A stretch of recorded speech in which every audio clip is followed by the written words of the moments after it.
जी, जी। मैं आता हूँ अनिल सिन्हा जी आपके पास, फिर आऊँगा अनिल जैन जी आपके पास। अनिल सिन्हा जी, आप तो महाराष्ट्र की राजनीति से बहुत अच्छी पहचान रखते हैं। आप पुणे में हैं, बारामती बहुत ज़्यादा दूर नहीं है जहाँ के शरद पवार हैं। यही शरद शरद पवार थे जिन्होंने कुछ घंटे के लिए अजीत पवार को उप मुख्यमंत्री बनवाया था फडणवीस के साथ में। भारत के इतिहास में राष्ट्रपति मिडनाइट को साइन करते हैं। कोश्यारी साहब सुबह 5 बजे शपथ दिलवाते हैं, ऐसा कभी हुआ नहीं है।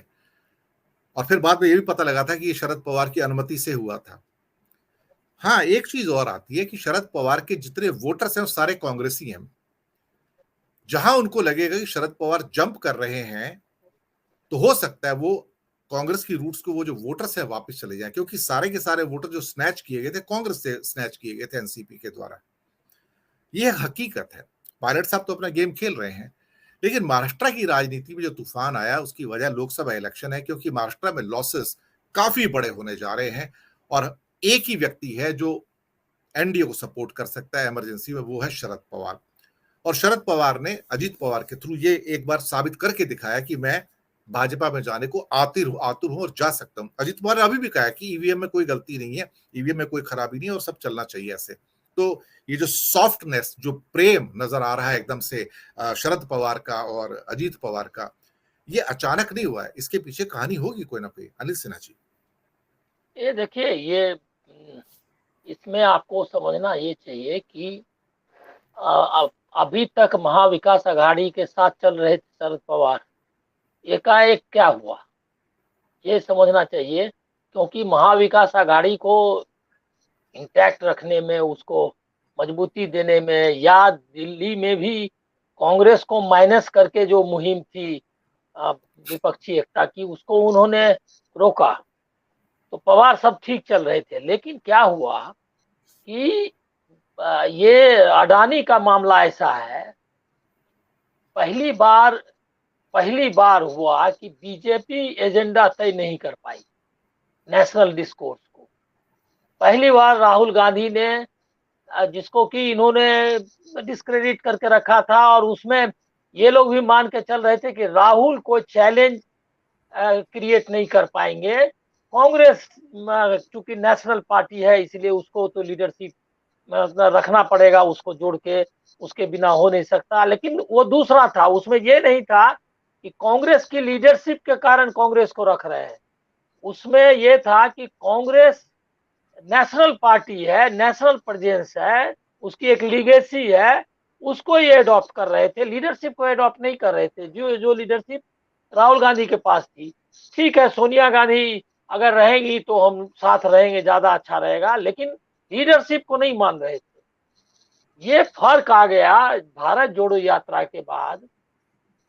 राहुल गांधी ने अपनी लीडरशिप एस्टेब्लिश कर दी, ये एक रियलिटी है।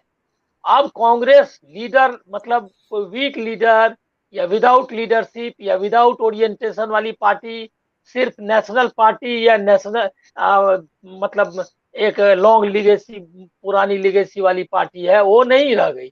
अब वो एक मुकम्मल पार्टी है जिसकी एक लीडरशिप है और जिसका ओरिएंटेशन है। उसने अपने बिखराव भी रोक लिए।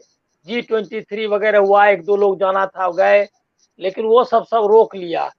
ये जो है, ये एक नई स्थिति है। अब ये राहुल गांधी ने क्या मतलब जो ये की लीडरशिप ली है, उसका मुख्य मुद्दा क्या है? अडानी। पहली बार उन्होंने एजेंडा एजेंडा सेट कर दिया कि कौन आदमी अडानी के साथ रहेगा और कौन आदमी रहेगा उसके खिलाफ में। वो भ्रष्टाचार जो उसने किया है, पूरी देश की इकोनॉमी को लूट लिया उसने, और इसकी जांच होनी चाहिए।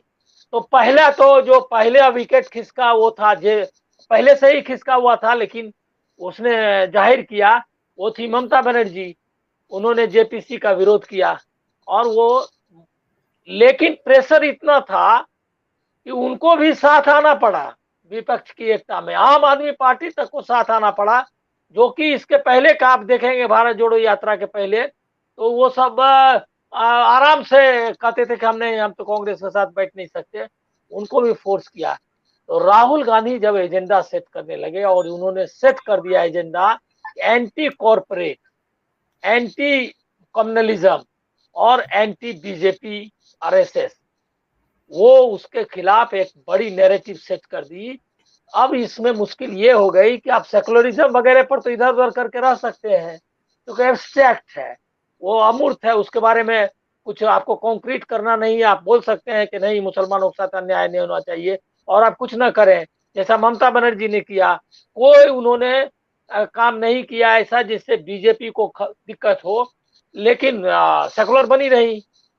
इसी तरह आम आदमी पार्टी है, उसने तो बकायदा जो बीजेपी की नैरेटिव है हनुमान चालीसा पाठ का और कम्युनलिज्म का, उसको अडॉप्ट किया, लेकिन उसके बाद भी अपने को कह सकते थे हम सेकुलर पार्टी हैं और एंटी बीजेपी है। तो ये, लेकिन अडानी वाला मामला ऐसा था जिसमें आपको लाइन लेनी पड़ी, और वो राहुल गांधी ने फोर्स कर दिया जब जेपीसी का मुद्दा सेंटर स्टेज में आ गया। अब पवार से आप कैसे उम्मीद कर सकते हैं कि वो अडानी के खिलाफ जाए? दोस्ती का सिर्फ मामला नहीं है, मामला ऐसा है कि काफी गुथा हुआ मामला है, लंबे समय तक एसोसिएशन है। अब वो किस लेवल का है, नहीं लेवल का है, वो तो कोई जानता नहीं है। जानता नहीं है मतलब कि पता उसका एक्सटेंट जो है, दायरा क्या है। सिर्फ समर्थन का मामला तो ऐसा थोड़ी ही होता है, लेकिन काफी कुछ है। ऐसा लोगों को शक लगने लगा है, महाराष्ट्र में भी उनके ही लोगों को। ऐसी स्थिति में अब पवार को लाइन लेनी पड़ेगी कि एंटी अडानी हमको नहीं जाना है। तो अब उसके लिए वो क्या करेंगे? निश्चित तौर पर वो सॉफ्टनेस, ये जो आप अजीत पवार का सॉफ्टनेस देख रहे हैं, ये सब अभी का डेवलपमेंट है, बीच में तो एकदम खिलाफ में थे। दूसरा है कि जो हम लोग एक बड़े फैक्टर को इग्नोर कर रहे हैं, वो है ईडी एंड एजेंसी जो है, इनकम टैक्स, ईडी, सीबीआई, ये सब की। ये सारे लोग, पवार पर डायरेक्ट एलिगेशन नहीं है, लेकिन उनके यहाँ भी तार पहुंचे ही, इनकम टैक्स वाला आया ही, एजेंसी उनके खिलाफ, ईडी भी बुलाया ही उनको, और अजीत पवार तो हैं ही फंसे हुए स्कैम में। तो ऐसी स्थिति में इनके लिए कोई ऑप्शन नहीं रह गया। ये बीजेपी का है कि कॉरपोरेट के साथ मिलकर और एजेंसी के साथ मिलकर उसने पूरी राजनीति को ध्वस्त कर दिया है। अब एक जी खाली अंतिम लाइन आपको बताता हूं कि हम लोगों को ये अंदाजा नहीं था।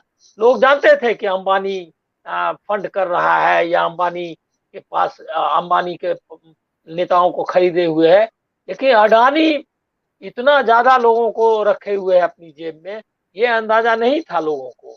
अब ये आपको खुलेगा, और अब इससे ये भी अंदाजा हो रहा है कि कर्नाटक में, मध्य प्रदेश में, छत्तीसगढ़, ये क्या कहते हैं, राजस्थान में सरकार गिराने की कोशिशें हुई, मध्य प्रदेश और कर्नाटक में सफल हुई, गोवा में सरकार बन गई, महाराष्ट्र में सरकार गिरा दी गई। इसके पीछे कौन लोग है? और कहा भी, आरोप भी लगाया है कि ये जो सूरत वाला एपिसोड था, मतलब सरकार गिराने में उनको उन्होंने पैसे दिए है। तो ये आरोप बकायदा शिवसेना लगा रही है कि उनका अंबानी, ये अडानी का पैसा लगा है। तो अब इससे भी पता चला कि कॉरपोरेट, अब वो दोस्ती तक का मामला नहीं है, कॉरपोरेट एजेंडा सेट कर रहा है, कॉरपोरेट ये क्या कहते हैं, नियम बना रहा है, कॉरपोरेट सरकारें बना रहा है, गिरा रहा है।